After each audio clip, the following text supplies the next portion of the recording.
Eredu hau pertsonan oinarrituta dagoenez, pertsona hori ezagutu egin behar dugu. Eta horretarako, mendekotasuna dutenez, ezinbestekoa izaten ari da etxe bizitzetara jutea. Eta ez hori bakarrik, etxe bizitzan baita ere ikusten dugulako nun dauden. Informazio asko ematen digu, laguntzen digu pertsona ere atzetik ezagutzea.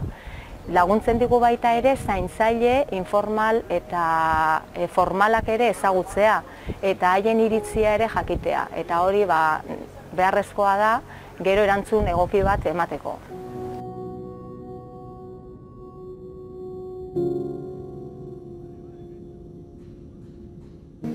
Azkenean erronketako bat edo hasi nahi dugun ibilbide berrietako bat da, adibidez komunitate mailan sentsibilizazio bat sortu nahi da, komunitateak jabetu dadin bakoitzak edo gauza txikiekin egin daitezkela helburu handiak.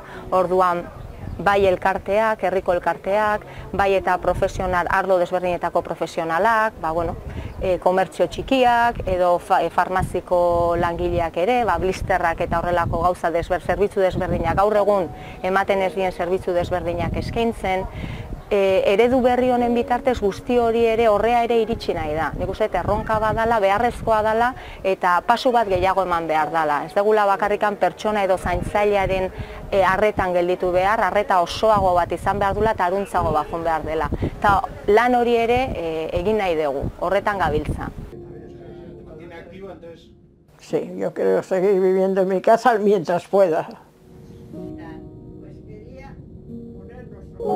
Porque tengo mis recuerdos aquí, tengo mi hija que es deficiente también y la amparo mucho yo. Todos estos pueden venir, pero no es...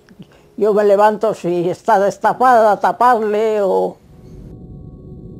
Ahora vamos a estar, hemos puesto la madera, déjala la madera, ya la vida no quería.